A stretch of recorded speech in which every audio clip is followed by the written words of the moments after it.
We don't really have anything to talk about, though. We've got absolutely nothing to talk about. I don't know why we're even here. We're here because we love you, Jim, and that's all that matters. That is all that matters. Do you believe any of that? Nope. Yeah, me either. I don't know why you're so grumpy today, and then you refused my package. Are we even friends anymore, Jim? Not sure yet. Oh, what are you waiting on to decide? Yeah.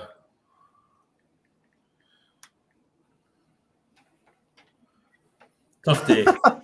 Good talk, buddy. You want to talk about your feelings? Tough day. Shall we talk about pool? I want to talk about your feelings, Jim. No, you don't. Tell me what's going on in your life. My children are trying to kill me. Slowly. Have you ever thought about hitting them? Thinking about hitting you. I'm just trying to find out if your children are in danger or not, Jim. No. The father is. The father is. Yeah. Well, this is what happens when you procreate. Mm-hmm. So what's been happening in the pool world? I've not been on for a couple of weeks. I know. How about Raymond taking down Filler at the DCC? Yeah, what's your thoughts, buddy? Well, they're finally an American that can beat him. I don't know. Sky's had a pretty decent track record. Yeah, not race to nines, he hasn't.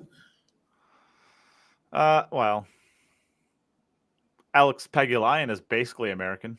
He smashes them every time they play. You can't you just want everybody to be American now. You're not one of them, are you? Oh, he's had a hot dog. He's American. He's had a hot dog. Well, it's hard to argue with that logic. I don't know. I got nothing. You kind of take what you can get, you know. There's been a few more. It's been a few more player announcements. What have you been thinking about for the player announcements? I mean, no surprises. I mean, I would fully expect everybody to sign the contract because the contract's very, very. It's a very flexible contract. You're not obliged to play certain events. The only thing that's in there is don't play another 9-ball event instead of one of our events. So it's a pretty flexible contract. So basically, even if players are still on the fence, they sign the contract and then they make a decision after the 1st of March, depending on whether players start getting banned. I think what we'll see is that I think the UK Open is going to be the first open event after the 1st of March. Wouldn't surprise me if there's quite a few players missing from that are going to hang back and wait and see if the players who do play actually end up getting banned or not. And then they'll make their decisions on whether they're WPA or Matchroom. So at the moment, they sign the contract to guarantee their spots. And then they wait and see, probably hoping that the ban doesn't go ahead, which I've got a feeling it's not going to go ahead. I think Matchroom and the WPA have been together again recently, and I think it went positively. I think. Yeah, I mean, Emily did say that that I guess just going off this, Emily did make a public announcement that they were in discussions again. Yeah. I don't know what those discussions are or what they entail. Well, it's the WPA backtracking, isn't it? More than likely, yeah. They can't go through with that ban. Well, they can, but it wouldn't it wouldn't be very smart of them. So they've tried to call people's bluff, and in general, it hasn't worked. But I mean, there's going to be 128 players have signed. That's 128 players that have signed a contract for the World 9-Ball Tour. But how many of those 128 are fully committed to the World 9-Ball Tour, and how many of them are just sort of going to wait and see what happens? And they've got their spot now, so it's guaranteed for them. And we see. I would guess that 128 of them are committed. Huh? Which I said I would venture to guess that 128 of them are committed to it. I'm just not sure 128 are committed to it and are willing to lose any sort of WPA sort of mentioning, right? That's what I mean. How many of them are committed to taking the ban if it comes into effect? Because even all the players that I know that are hanging around with the WPA are doing so reluctantly because they feel like their hands are tied. They're not doing it because they want to. Everybody that I know that is signing with the WNT is signing because they want to. No, I know I don't agree with that. I think there's players in amongst that 128 that are signing it, hoping that the bans don't go ahead. And if the bans do go ahead, they'll make a decision on whether they really are WNT or WPA. I mean, the European Championships was scheduled for April. April. But that's been moved now.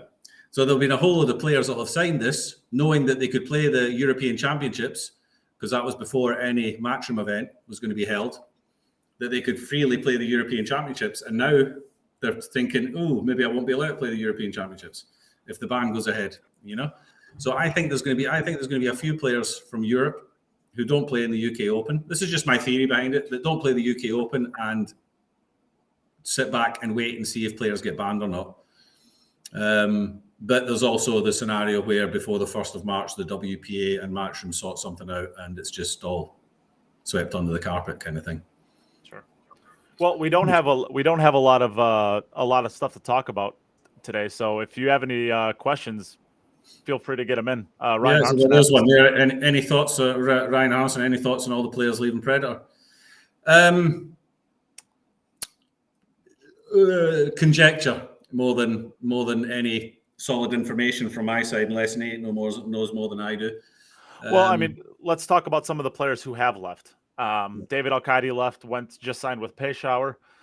Francisco Sanchez Ruiz left and is now with QTech.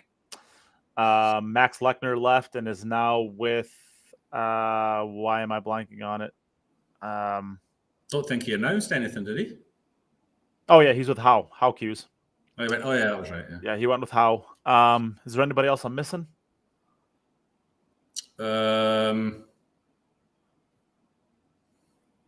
Off the top of my head, not for the moment, not that I can think of. I mean, if anybody else has any, that you can think of that left outside of that. I mean, besides that, I mean, 3 players leaving. Oh, Oscar left, but Oscar left a decent amount of time ago. I mean, it's pretty close to a year ago, I think, right? Yeah. So I don't know. I mean, you can also look at it the other way. I mean, people are speculating that this whole this kind of exodus of players away from Predator has got to do with the WPA and Matchroom. But just look at the players that are still there. Tyler, Josh Filler, Kachi, Josh Filler. They're all still there, and they've all signed a contract for Matchroom. So I mean, I'm not sure how much truth is in that whole thing. I think QTech basically pay hard cash, which Predator really don't really. It's all like equipment, depending on the player. Yeah. Whereas QTech are paying hard cash. So that, I mean, if they're going to do that, then players, Yeah, I mean, it's difficult to not take that. If QTech come knocking on the door and say, "Listen, I'm going to give you," I mean, this is just this is not me saying that this is how much anyone gets, but if they turn around to somebody and says, "I'll give you 75,000 a year," yeah, and it's one of those things where, like, if you do remember, the Predator Pro Tour started, give or take, about 3 years ago, give or take, if I'm not mistaken. And generally speaking, a lot of these pro contracts are about 3 years long. So there's a lot of players that I think that signed right around before or after that pro tour started that, it's just a timing thing where a lot of their contracts are going to be coming up, right? So if your contract, if a lot of contracts are coming up, even if you only lose a few of those, it's going to look like they're all kind of coming at once. But when Predator is kind of hitting their marketing strategy with the pro tour, obviously it makes a lot of sense to have a lot of pros there. So I mean, it could just be the timing of when about their pro tour started in the cahoots of a normal length of a player contract too. I don't think I mean, they still have a lot of players. I mean, they still got Josh Filler, Carlo Beato. I mean, I'm looking at their online, their pro team, which isn't updated because I see David Al-Qaedi is still on here. But, Rublin Amit, Jennifer Beretta, Carlo Beato, Mark Beisterbosch. Kelly Fisher, I guess, as well. Still there, is she? Kelly Fisher, Chang Jung-Lin, Margaret Fifalova, Pia Filler, Kelly Fisher, Mieszko Fortunsky, Roland Garcia, Roberto Gomez, Dennis Graba. I mean, Wu Chi-Ching, Konrad Justishin, Eklund Kachi, Alex Kazakis. I mean, they did have a huge amount of players on their books. I mean, a ton. Yeah, a ton. Right. And I could still go through Evan Lunda, Imran Majid, Alex Montpellier, John Mora, Albin Ocean, Yasmin Ocean, Daryl Peach, Aleska, Sanjin, Anton Raga. I'm just going through like their list that's on here. I mean, there's an absolute ton of players that are still on here. Victor Zielinski just re-signed. Actually, this might actually not have been updated for a long time because I still see Jonas on here too, who's obviously gone now with McDermott. So there's another player, I guess, that we missed that. But I mean, there's still a lot of players on there. Until I start seeing like mass exiting, I'm not going to be too worried about any of it. No, I don't really think there's much in it. I mean, Ryan's commenting again there saying there was some of the WNT players, they didn't have the Predator logo in the picture. I mean, it's Matchroom Predator. won't allow that. It's Matchroom's picture. They can do whatever they like. Well, no. So there's actually, to my understanding, the reason why that is the case is because there was a cease and desist letter. Correct. On that. Yes. Yeah. So that's the reason why there's going to be zero Predator on there, is because it's because there's been a cease and desist letter. So Matchroom cannot legally use Predator's logo without express written consent, is my understanding of what's going on. So it's Predators. Is Predators the reason why their logo's not on it? Yeah, Predator's the reason why Predator's not on there. Yeah. Discussing anything important? No, not really. We're kind of talking right now about, I guess, any fan questions. So we just discussed all of the players leaving Predator, or at least the illusion of the players leaving Predator. I'm not convinced that there's a mass exodus because of any particular reason. I still think it's more just a timing of when they were really signing a lot of players due to their pro tour. We'll see as things go on where players end up, but yeah. And Bob's asking how that 9 ball is haunting me. It hasn't haunted me for 1 second, Bob. I honestly couldn't care less. I had a great night, and I'm glad that one of the local guys won. And to be honest, if I had won, I'm not sure what I would have done. It would have probably just been free beer for everybody until the 500 was up, because I didn't go there to win the money. I just went there to have a bit of fun and help create a bit of an atmosphere, which apparently was quite successful. Carl had some fun with you. We had a good night. Well, we had way too much to drink. But it was good fun. Good. Any other questions in here? First, Rox, thank you for the birthday wish. That was nice of you. Anything else in here? How do you feel about Melina Mike's interview with Emily when she said that they were still in talks with the WPA? I guess we discussed this a little bit. I mean, we all kind of. I still don't think that I'm in a different spot that I was 4 months ago or whatever it was when they announced it. I think that the WPA did exactly what they had to do in the moment to try to consolidate power and hold on to whatever power that they had. I said at the time I didn't think it was going to work, and I still don't think it's going to work. And if they're back into discussions now, I don't know who started those conversations. I don't know if it was the WPA. I don't know if it was Emily or Matchroom. I don't know who came back to start trying to have discussions again. But with that being said, I think that the WPA did what they had to do to try to hold on to as much power as they have over the industry.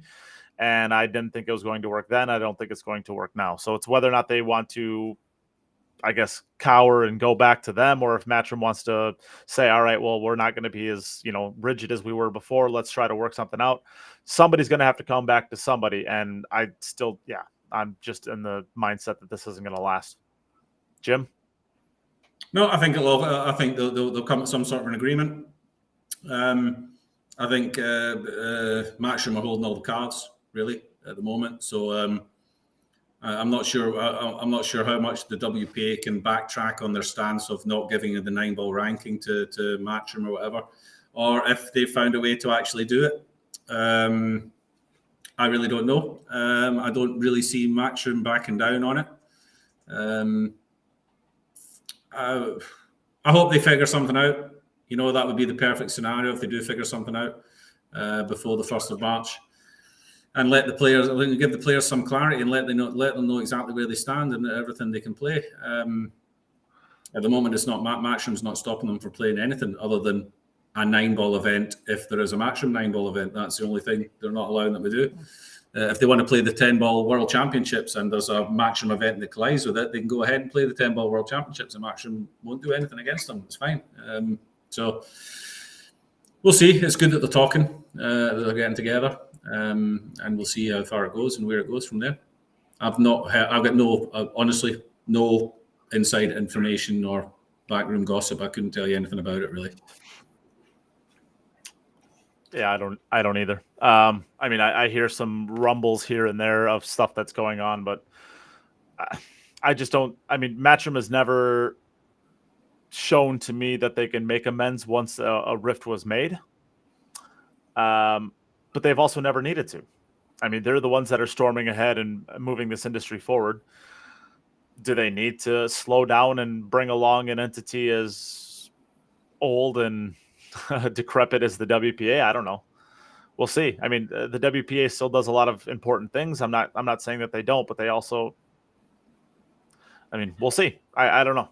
Our discussion on the WPA Matchroom Rift a long time ago was. I guess I'll just stick with that. Is where I'm at on it. So, any other questions we have in here? As far as Ryan asks, the Derby City Classic adding another day for next year after some big name players complain this year. Well, a bunch of big name players complain every year, and while it's gotten worse, definitely the last 2 years as far as this all day playing stuff. I mean, it's always been. Carl's already torturing you. That's always been. It's always been an event that players leave complaining about. I mean, it's just kind of players being players. The same players that say that they're done with it are the same players that are there the same time next year. There's just too much money in the event and too many. I mean, where else can you go play 3 world quality paying events back to back to back and not have to worry about transportation costs? Of course. Did you just call them world quality paying events? They pay absolute peanuts. Oh, well, what else pays a ton more? But it's look the Derby City Classic. I'm not saying it doesn't pay peanuts. I'm saying that everything pays peanuts, and this is another event that pays the peanuts, right? It's a great listen. It's the history that's in there. It's the tradition. It's a fantastic event, and I would never want to see the Derby City Classic disappear. But please, Matchroom, just drop it as a ranking event, because it should never be a ranking event. It's the least professional for the size of the tournament and for the history it has. It's the least professional tournament I've ever seen. I go on the live stream and I see some guy in a baseball cap and ripped jeans and a Metallica t-shirt, playing on the live stream, and this is supposed to be professional pool. This is a ranking event for the World 9-ball tour. It's just, come on. I'll push back on that a little bit. You're not playing the same break rules. You're not. I mean, it's. Leave it up to me to be the guy who says you don't understand about America. But I think a European might miss the mystique of this event specifically, and this event specifically is a way for the pros to make it down to the players level. Anybody can get in there, and it's brilliant for that, but it's not a ranking event. Sure, it can be. No, you can't have that. All right. So here, look, the Derby City Classic in that format cannot be a ranking event. You can't have guys, like I said, in baseball caps, ripped jeans, and Metallica t-shirts playing on the live stream table or any table. Here's my pushback. You can't have guys playing for 24 hours straight on the last day to try and win 16,000. Okay, all right. You can't have. Here's my thoughts on it in the tournament. Okay. Is it the U.S. Open? No. Is it the World Pool Championships? No. Is it the World Pool Masters? No. But there is something charming about having, amongst the Masters and the U.S. Open and the Australian Open and the UK Open in golf, it's also something charming about having the Waste Management Classic in Arizona, where if somebody gets a hole in one, they have to pause the event because they have to go out there with squeegees and clean the beer cans off of the green. There's something charming about having something that's kind of silly like that, and that is still an absolutely. It's still an absolutely perfect PGA event. There's something charming about it. And it's still played over 4 rounds of 18 holes for 72 holes with the lowest score winning at the end, and they play 1 round a day. So the format is exactly the same as the big tournaments. Well, you know, everything is the same. Hold on. The crowd throw beer. Well, there's also a lot of events that are match play. There's a lot of ones that are like doubles. There's a lot of ones that, you know, father-son stuff. There's a lot of events that are different on the PGA Tour. Like, you can have different style events. They're just never going to be taken as serious as the Masters or the US Open or the Australian Open. There's just events that are never going to be taken as seriously, but that doesn't mean they don't have a place on the tour. No, but I do consider that as a tournament to be taken seriously, but as the DCC, it's not a ranking event. The DCC, as the DCC is, it's great. It's a grind. You get all that action going on at the same. Well, apparently the action in the back room was dried up this year for some reason. Well, there's no time to play. I mean, when you have somebody, when you have different tournaments, you know, you've got your 10 ball, your 1 pocket, your banks, your 9 ball. There's just anytime you turn your phone on, you've got a match to watch. It's brilliant. I really enjoy watching it. But don't tell me it's a professional tournament, and don't tell me it should be a ranking tournament, because it shouldn't, and it's not. I mean, it's okay. So let me ask you this: if they put a dress code in place, and they added 1 more day, so they're not playing 24 hours straight, what do you have a problem with it? Then reduce the field to 256 maximum as well. Why? What do you mean? Why? That's not professional. That's not a professional tournament then. Because professional has to be 256. No, because you can't have 500 Fargos playing in it. That's the point of that event, though. This is the part that you're missing about it. But this is the part that you're missing about it. This is the one event of the year where you can actually get into the box. You can't do rebuys with a player getting a bye every round and call that and make that a ranking tournament. But Jim, that's the magic. You can't have 3 people get to the final. One of them gets a bye to get through. That's not tournament pool. That's a Derby City Classic, and that's what makes it different from everything else. But that's what excludes it for me as being a major. Well, I don't think who's going to argue it's a major. I'm not arguing it's a major.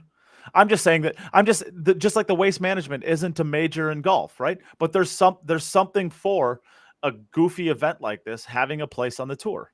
They don't even play the same rules. I mean, not every tournament has the same rules. I mean, the World 9-Ball Tour, every tournament will have to be played with the will have to be. Not yet. Well, this is the first one of the year. This is the first one. Turning Stone Classic. That wasn't the World 9-Ball Tour. It was historically. But it's not anymore because of those reasons. The organizer refused to change the format, and Matchroom said, "Okay, then you're out." And he went, "Okay, fine. I'm not changing the format." "Okay, don't then." "Okay, then you're out." And that's fine. I mean, they have that option, right? I mean, the point I'm making is just because everything doesn't confide perfectly within the laws of the WNT doesn't mean that there's not a place for an event. I didn't say there wasn't a place for it. There is a place for it. I would never want to see it go away, but it is what it is. And I'm not.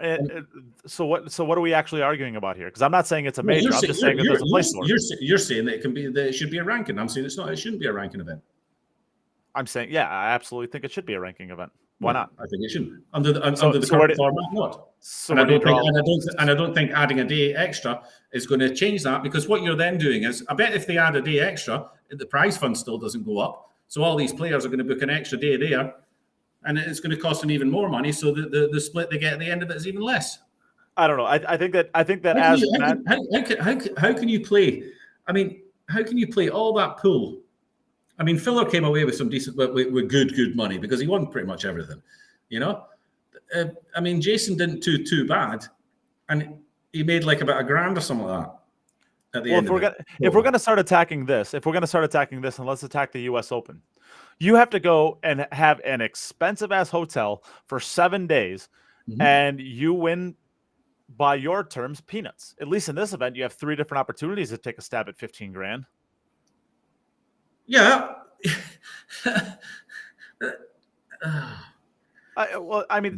Really, everything is peanuts. Everything is too expensive. The prize money is never going to be enough, at least not yet.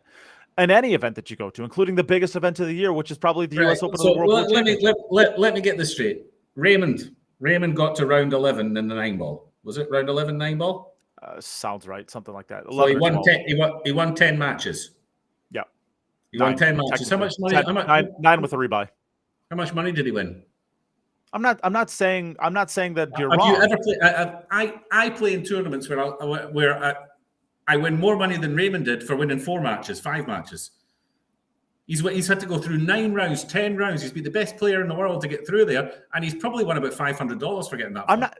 But Jim, I'm not arguing any of that. I understand that there's no money in this freaking game. What I'm saying is there's no money in that tournament for the amount of effort you put in and what you put yourself through. Definitely. It's not worth it. But how much different is that? How much different is that from the U.S. Open right now? Which you would agree is a major, right? Yeah, but you win 3 matches at the U.S. Open, you're guaranteed $1,000. Sure, and then if you win 5 matches, you're guaranteed $7,000. Yeah. No, I mean it depends which order you win them in, right? Of course, if you win your first 5 matches, if you won 3, then you're into the last 64. So you win 7, you're into the quarterfinal. I think if you lose your first and then win your next 3, but we're talking about 3 wins on. Yeah, I get what you're saying, but there's not a lot of last 64 is a maximum of 3 wins. Correct. Right. And then you're in $1,000. You could lose your first match and have to win 4, I think 4 or 5. Yeah. Okay. Whatever. But yes, we don't need to worry about that. But the difference between the last 16 and the last 64 isn't very much. You're still losing money. Yeah, but you cannot win 10 matches at the U.S. Open without being the champion. Correct. No, I'm not. and then you walk away with $60,000. So then your argument is you should be making X amount of dollars per match that you win. Is that your argument? My argument is the Derby City Classic is a Derby City Classic. It's a grind, but it's not. It's like getting paid minimum wage, like less than minimum wage. Your hourly rate there, the amount of work you actually put in, it's the worst tournament. No, it's not. No, it's not. No, it's not. No, it's not. Let me finish. Out of the PLP is way worse. The PLP is way worse. That's an invitational. That's an invitational. There's no ranking points there for that. There's no ranking points for that. So that's less than minimum wage. Then you'll at least agree on that. Yeah, you're not even getting any ranking points for that. Sure, but you shouldn't either because it's an invitational. And I'm saying that you shouldn't. I mean, let's be honest. The guys that other than Filler, the guys who finished, let's say, 5 and above, 6 and above, they're not getting much ranking points anyway because it's a money list. Yeah. So they're really not getting much in ranking points for the DCC either. Yeah. How much difference is it going to make to the ranking? Not very much. Yeah, I find myself, I'm like literally, I don't even like the Derby City Classic. I think it's a stupid event, and I don't even. Well, I like the fact that there's always pool to watch, but I don't think I particularly like being there. I don't know. But I think you're just missing the mystique of like, this is like the one event of the year where you literally go into every single round with excitement on who you could end up drawing as an amateur. And on the pro side of it, it's more of it's more of an amateur side of event. I mean, there's a lot of events for players, players to make money. There's, if you're a great player, there's 4 opportunities for you to make money, 5 if you're in the Banks ring game. But I mean, really, it's an event for the amateurs that brings you closer to your heroes. Every single round, you have no idea who you're going to end up playing. Perfect. And you could end up drawing Shane Van Boning, or you could end up drawing Joshua Filler, and you get to take your stab at playing them. It's an event, honestly, I think, for the amateurs, to the upper shortstop middling players. Like it's an event for them. And I'm happy to accept that that's what the event does. But that doesn't change the fact that it can't be. It doesn't. Yes, but that doesn't mean that it can't be taken seriously. I didn't say I didn't take it seriously. Ask Chris Melling if he takes it seriously. I'm pretty sure Chris Melling regards his DCC 9-ball as probably one of the biggest titles, if not the biggest titles he's ever won. It's a tough-ass tournament to win. I mean, that is it's one of the toughest tournaments to win, but in some way for the wrong reasons. It shouldn't be about the survival of the fittest at the end. It should be about the best players at the end. And Filler's won that at the end, basically because he's a bit of a nutcase. He's a psychopath. He's a psychopath, and he just plays pool and plays pool and plays pool and plays pool and plays pool. That's how Fillers end up winning that, playing 24 hours straight at the end. No, I'm with you there. Yeah. I mean, it's an interesting discussion. I still think I still think there's a place for it to be considered a. Now, if we're talking about money and it needs to have more money, then yes, absolutely, I am 100% on board.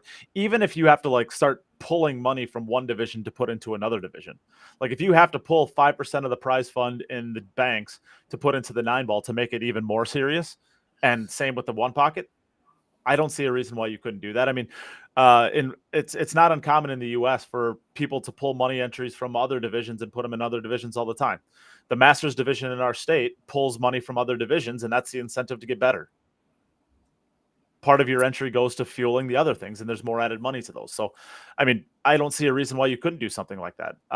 Maybe there's a real, option to. I don't know. I don't know how you get more money into it. I agree that the money in it is a joke, but the money in everything is a joke at this point. I mean, we're hoping that it gets better, but the fact that Joshua Filler made what he made was a testament to how much, again, of a psychopath that he really is. But all right, let's move on from that. I think that I don't even know why I'm entertaining this question, but it seems kind of like fun. So, who do you think could beat Jason Shaw in a bar fight? I don't know. It might be fun. I'll tell you what. The baddest. Aro would rip him apart. Are you kidding me? Aro would rip him apart. I'm not if there's one person on the tour that I think would like literally rip apart everybody else on tour if you got him pissed off, I would not fuck with Mieszko Fortunski. That dude is like a little cannonball of just anger and muscle, and I wouldn't mess with him. Nah, I don't think you can piss him off enough. Rodney Morris. Rodney. Oh, yeah. Well, he's not on tour. Well, yeah, okay, but you're just saying a bar fight. Yeah, I suppose, yeah. But Rodney Morris, I think he was a bit of a machine. I don't think you get in the wrong side. And I think he might have a little bit. He's getting on a little bit now. He might be a little bit slower, but I think a few years ago, I don't think anybody would have said boo to Rodney Morris. I still think. Tom Stately says Nick Malay. Yeah, but that's probably not. Yeah, Nick Malay and his crew, perhaps. Yeah, I don't think. Yeah. Well, in that case, Eklund Kochi's crew, they look fucking mad all the time. Yeah, exactly. His mates. Yeah. The people that he's got following him around, they look, and they're Albanian, so I don't know if I'm trying to mess with them. Yeah. Earl. And obviously, Earl's about as fragile. Hunter Lombardo's obviously, he likes a bit of a fight as well. The way he called out Earl, I think Hunter, you've got to watch out for as well. Yeah, I'm sticking with mine. I think Mieszko. I'm not messing with Mieszko. That dude just looks scary. If you were to ever get mad, that dude looks scary. All right, I don't know. Anybody got any other silly questions you want to have us discuss? I can't scroll through the. Oh, here I can. There's nothing else in there that's really. Any Dennis news Hatch? Dennis Hatch. Yeah, okay, Dennis Hatch. Yeah. Him and Boise almost got into it one year at Mosconi Cup. That would have been funny to watch. Boise was left topless. Dennis just grabbed him by the shirt and went, and his whole shirt just popped off his body. Yeah, well, he probably had that plan for later on in the night when he was doing sexy dance or something. Yeah, it was. I think it was put on with Velcro kind of thing for his dancing later on. I think that's probably it. Knowing Boise the way I know Boise, that's probably true. Yeah. Any news on Mosconi Cup venue this year from Tom Staley? Only rumours. What I can tell you is it may not be Vegas because of the Formula One being there. But I've also got a couple of folk that I know who are quite deep into the Formula One, and they've said that the Formula One may well end up moving because it's too cold that time of year for the tyres in Las Vegas, and it's a night race. Don't even know what that means, but that's what I know about that. And I've heard of Atlantic City and Texas being mentioned as possible venues for Mosconi. But it wouldn't surprise me as well. From what I understand, the chance is quite high that the Formula One doesn't take place, and therefore I think Vegas would be okay, because the Formula One takes up the whole strip. I'm not good. I've been to every Mosconi Cup since 2018, besides the one that's been closed off to the public. I wouldn't go to Atlantic City for it. I'd find it difficult not to go to Mosconi, but I would prefer it to stay in Vegas. Yeah. I I mean, I've given a lot of thought to this, and we always take a big group. And my thought for this, I hate Atlantic City so, and I cannot find myself going there. And there's no atmosphere around there. I mean, the good thing about Vegas is there's always something to do, and depending on where it's going to be in Atlantic City, but Atlantic City is so spread out that you can't just walk between casinos. You can't, wherever it's going to be at, you're going to be housed there. There's nowhere else that you can go. And if you put like, I don't know, it's part of the great thing about the Vegas and Mosconi Cup is you can take your group to wherever the heck you want to go. If your group wants to be at Bally's, I guess now that's Horseshoe, and you want to be at Horseshoe and you want to hang out with your group at Horseshoe because that's where the venue is, that's great. If you wanted to go down to Caesars and take your group there, you can get away from the riffraff that is, the Mosconi Cup. You don't have to stay where you're at. If you're going to be at Atlantic City, I mean, the only places you're going to be able to go anywhere else is by Uber. And who wants to Uber everywhere that you go and wait 10 minutes, 15 minutes for an Uber and then Uber somewhere for 15 minutes and then stay there and then have to go back? It's just, Atlantic City is just awful. I'm hoping that if it is in Atlantic City, I think I'm going to try to get our same group, and I'm going to try to get like some warm place to go to, like the Caribbean, and just go on vacation during that week and just have like a viewing party in like Jamaica or something. Every day we just wake up and like watch the Mosconi Cup and then hang out on a beach somewhere the rest of the day. That's what I'm going to try to set up if it's in Atlantic City, just because I just don't want to go to it. I don't know. Atlantic City sucks. Next question. Yeah. Any news on when they will announce the captains for Mosconi? Ralph Eckert and Scott Frost. There you go. If it's anyone else other than that, then I apologise, but that's pretty much, I think that's almost a lock. Well, Ralph Eckert has zero chance of not being there, right? I mean, you don't win 11-3 and then not get it again. Yeah, I mean, not unless you have such a year of domination that you have to try to. Unless he says himself he doesn't want it again, but I'm thinking I'm pretty sure Scott Frost is a strong favourite to get the USA one, and I think Ralph Eckert comes back. Well, has there officially been any announcement that JJ isn't coming back? Nope. So I mean, it's Scott Frost or JJ, I would think. Yeah, I think JJ's probably. That was his last one, I think. I think that it probably is deserving. I mean, as much as I don't like saying that, because I really like JJ as a person and as a coach, at some point in time, you can like the person and still say that their time has come to an end on it. I mean, we've had. I mean, every year there's been, there's been a reason that you could come up with, the Earl thing, and then Earl not being there, and Jeremy having to play himself, and the COVID, and blah blah blah. The COVID year, you could give him a pass because of that. The second year was the year that Earl was pulled out, and then the third year was Earl being in there. But I mean, unless Matchroom is coming to you and saying Earl's on your team no matter what, then that was your decision to put Earl on there. And I mean, what? Even with all those things contributing, making the assumption that those things contributed to the US losing. This year, the one he's just lost was the toughest one out of any of them for him to win. I mean, if you just look at what the way it went, Europe come back with exactly the same team. They don't, Ralph Eckert has to do absolutely nothing with that team. Ralph Eckert would have been the one possible weakness. And I'm not saying he is a weakness. I'm saying we didn't know because we'd never seen him coaching before. We don't know. And it turned out he didn't actually have to do any coaching because the team was already there. They'd played last year. They're just coming back to play again. It was just a basic case of do the same again. They're full of confidence. They've got exactly the team that they all wanted to have, and USA made a bit of a mess of it on the first day, and they just ran away with it. It was always going to be the toughest one, even with Federer coming into the team. It was always going to be the toughest one for them to win over the last years, because there was really nothing that could really go wrong within the European team, and the USA team need things to go wrong within the European camp to have a chance. And but yes, how many chances does he get? I think that was probably his last one. But I think that was out of all of them, that was the toughest one for him to actually win. But yeah, I think Scott Frost, I think he's being lined up for it. I think he's being groomed for the position, shall we say. Yeah, I mean, you go back and look at that Hunter Lombardo foul that he called on Scott Frost in the U.S. Open, and that might have been the best thing that ever happened to Scott Frost's career. Yeah. I mean, when yeah. So I mean, if anybody didn't remember, Scott Frost is playing Hunter Lombardo, and it's hill, and Scott Frost has two pretty easy shots remaining.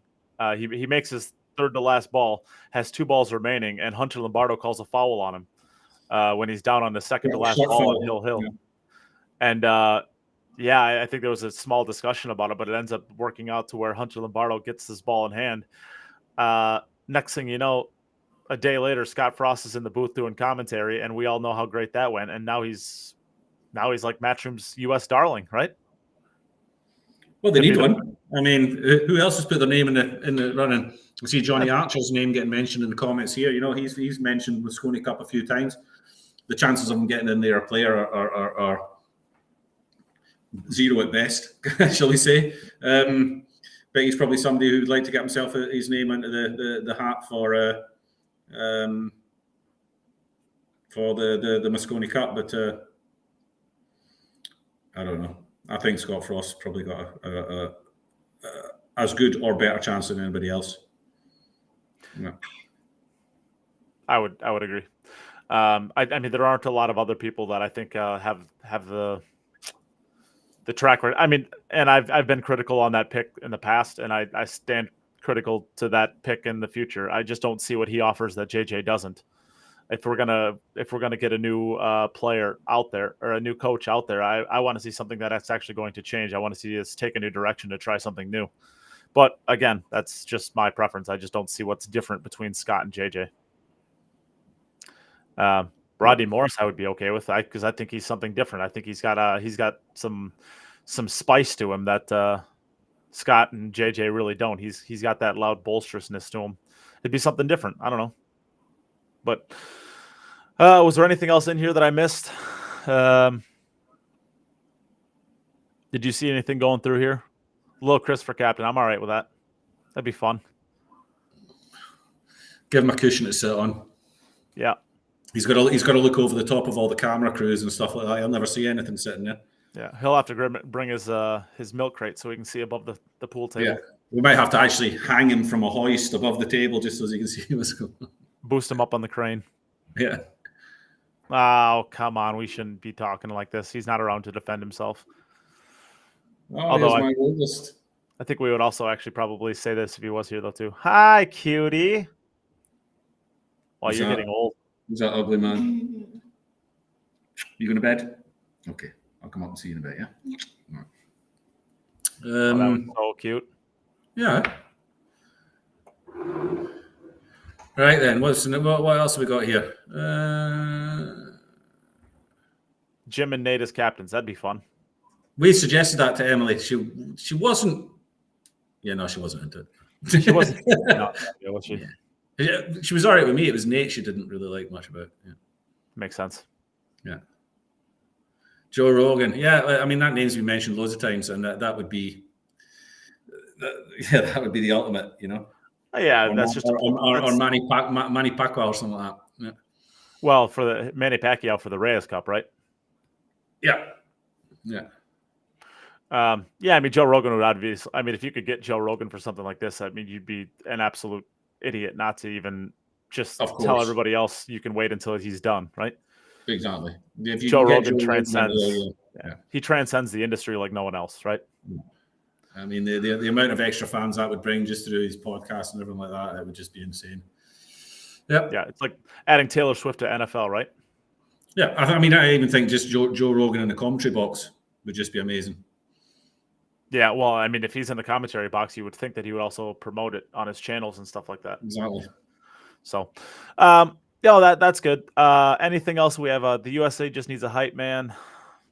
Well, we had Billy. That didn't work out very great for us. And he was about the best hype man you could ever ask for. And yeah, Kyle, Mark Wilson's already been there, done that, right? Mark Wilson was captain for 3 years, and they lost all three. And it wasn't particularly competitive. Yeah. I don't know, Jimbo.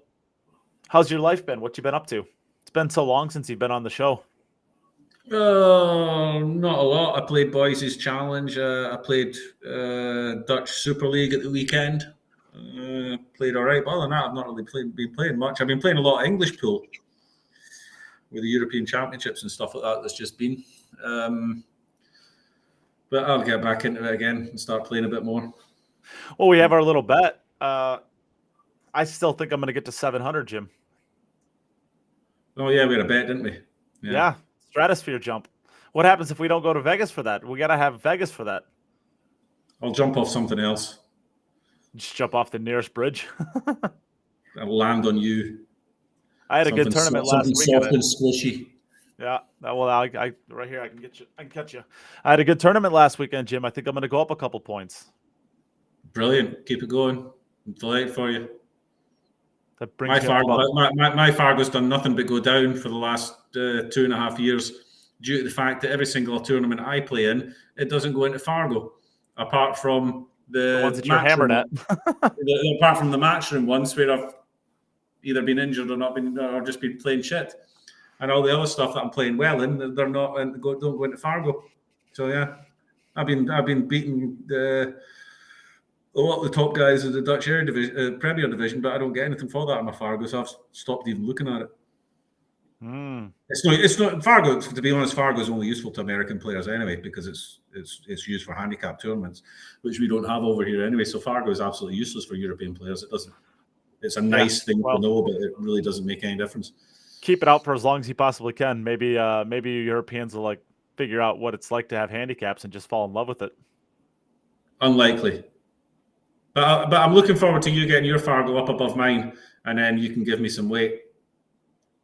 You need it. I will. I'm getting old. Getting on a bit now. Not as old as you look, buddy. Not as old as you look. Darian Thompson, when we had Sky and Johnny Archer. Yeah, that was back. That was the very first virtual thing that we did with. That was like Inception. Yeah, with the Mosconi Cup style thing when we had Johnny and Darren and Jason and Sky, and the only thing that Johnny and Sky wanted to do was drink Fireball. Who did we have in that? We had Rodney Morris. The U.S. was Rodney Morris. Kelly. No, well, the U.S. was Jennifer Beretta. Johnny, Rob Syed. No, Rob Syed was in the first one. Was he in the second one too? Oh, it was Tyler Steyer, Johnny. No, it was Tyler Steyer, Johnny, Rodney, Jennifer Beretta, and Sky. Oh yeah, Sky. Yeah, Sky. Well, yeah, Sky. Yeah, and then Europe was David, Kazakis, Kelly Fisher, Chris Smelling. No, me. Did you play it? I played. Maybe I only played the first one, but we had Jason, Darren, Kelly, David Alcady. Is it Kazakis? It might have been. Was it? No, I don't think Kazakis played in the team thing. I thought it. I think I had to play in it because we were the Europeans were too strong, so you demanded that I played in order to balance it out a little bit. Yeah, maybe that was right. Yeah, that sounds right. Maybe that was right. Yeah, that could be good. Yeah, that was a long time ago, man. Jeez. We were trendsetters with yeah, we were doing it before it was cool. Did it before people started stealing money. Yeah, jeez. Yeah. Before people started recording themselves and cheating. Yeah. Breaking at one point in time and having the light change after rack after exactly, rack. Yeah. I play Wisconsin is mostly bar table, so bar box, but I have a 9-foot Predator in my house. So, but most of my events. Have you been playing on it? No, I haven't been playing much at all. I've gotten into soft tip darts really hard, so I've been playing a lot of darts lately. And then I've been doing a lot of house renovations. I'm actually renovating my basement my bathroom in my basement right now. So I've been doing a lot of that stuff. But yeah, any updates on John Lehman? Yeah, I don't have any updates on him. I guess I've only seen what I've seen on Facebook. I could reach out to him, but I mean I'm always hesitant to reach out to people when they're going through issues like this because I just don't really know. I don't know. I've always found it weird whenever somebody reaches out to me when something happens, and because I don't really know how to handle it. I just tell them, I guess, but I've always found it weird. I don't know why. So I'm like all anxious It about seems doing very stuff like that. it all becomes very impersonal when you're just sending messages back and forward, I think. Yeah, and kind of a bit intrusive. I don't know. Yeah, you don't know whether you're poking your nose into something you shouldn't be. Yeah. Yeah. Did we discuss Derby drama? Yeah, a whole bunch, I guess. Yeah, Jim and you can I watch it back, Ed. It was I said some pretty sensible stuff. Neight just talks shit as usual. Jim and I just basically yelled at each other. It's like what we do. There's a portion, there has to be a portion of the show every time that has that. Yeah. It's what people want to see. Yeah. Yeah. Right. Any more questions? Because if not, then we're just talking nonsense now, aren't we? Well, we'll give everybody one more chance to get some questions in. Has Jennifer Beretta played any events this year? No, I don't think she played hardly in anything, honestly. So I don't remember the last event that she really played in. It's been a while. I guess while we're waiting for any questions coming in, if there are any that are going to come in, I'll give a shout out to our sponsors that make the show happen, which is going to be up right now because apparently I pulled them down when I did the chat stuff. Jacoby Custom Cues, our title sponsor to the podcast, really allows us to do what we do. Amazing quality. I'm playing with them myself, both as a shooting cue and as a break cue. Incredible cues, incredible quality, and they're 100% US made. So everybody likes that kind of stuff. If you're interested in getting yourself a Jacoby Custom Cue, we are also an authorized dealer for them. So reach out to us. We might even be able to get you a little percentage off. So reach out to us. We can get you hooked up with whatever you need. Also, Horo Tips, Littman Lights, Onboard Sportswear, Digital Pool Salado, Billiards Digest, and Insight Performance Coaching. Thank you all for allowing us to continue doing the podcast. I'll also give a shout out to our Patreons that allow us to continue doing what we're doing. Mo Bashir, Dave Wiersma, Cody Wettig, Ed Ladawi, who's in the chat right now, Matt Poland. Thank you all for your contributions to the podcast and allowing us to keep doing what we're doing. All right. Is the cue benefit yet? I don't know what that means. Does that make sense to you? Huh? Oh yeah, sure. I'll play an ad. Go, well, I tell you what, this will be the biggest thing Jacoby's ever done, because if you get yourself to a 700 Fargo, I'm telling you, that's all the cue, because there's no way your arm is a 700 Fargo. That's all cue. That's all.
Jim, I just cannot believe how rude you are. Well, that's it, folks. If you want to get yourself a Jacoby cue, get it now, because if Neight ends up getting to a 700 Fargo, they'll be able to charge double for those cues, because they're obviously magic wands rather than just pool cues. He's not wrong. No, I've been so bad on doing this because I've been so busy with all the other stuff that's going on in my life right now. I am doing a Mika Immonen fundraiser to make a donation to his GoFundMe, and actually we're giving away a Jacoby Custom Q. So let me actually throw this up on stream right now, just as a promotion, I guess, to that raffle. We're donating 100% of the profits to Mika Immonen's GoFundMe page. And this is the Q that we're going to be raffling away. It is an absolute stunningly beautiful Jacoby Custom Q. So let me They're all beautiful. They are. But this is the one we're giving away, the 102747. This is going to go away to whoever wins it. So 69 spots. If you want any information on how you can get into it, it's on the Q It Up podcast page, Q It Up network page. It's also on my personal page. And if you want to make a donation if you ever wanted to make a donation to Mika Immonen and potentially try to win something, this is a good thing to get into because we're, like I said, we're donating 100% of the profits over to Mika Immonen for his cancer fight. So, I guess I'll give a plug for that here. I really need to fill it up. I've just been really, really, really lazy on doing it just because I have been so busy. I haven't really been doing anything to try to sell anything. So, yeah, go ahead and get in some spots if you want. If you want any, reach out to the podcast, send us a message. We can get you hooked up with whatever you want.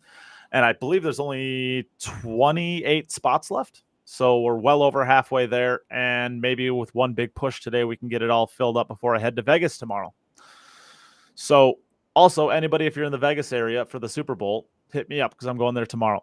And we can hang out and get a drink or, I don't know, do something. Are you going to the Super Bowl, are you? No, I'm not going to the Super Bowl. I just happen to be going to Vegas for some unrelated business and happens to be overlapping. So I extended my trip out a couple days just to hang out in Vegas for the Super Bowl. So, yeah, I guess that's really all I have for today. It doesn't look like we have any other. Can Nate get the name of James hairstylist? Then they'll both look fantastic. Who's James hairstylist? I think he must mean me. Oh, you. Yeah. Yeah, well, yeah. I probably need to get a haircut, but too lazy for that. Made that color myself. You know, people pay a lot of money for this color. Erotic blonde, I think they call it. I think I just dyed a little on the inside. Wow. All right. Good work, Jimbo. All right. We're good to go then. Let's get out of here. Thanks, everybody. Yeah, hey, we finished the podcast in under an hour.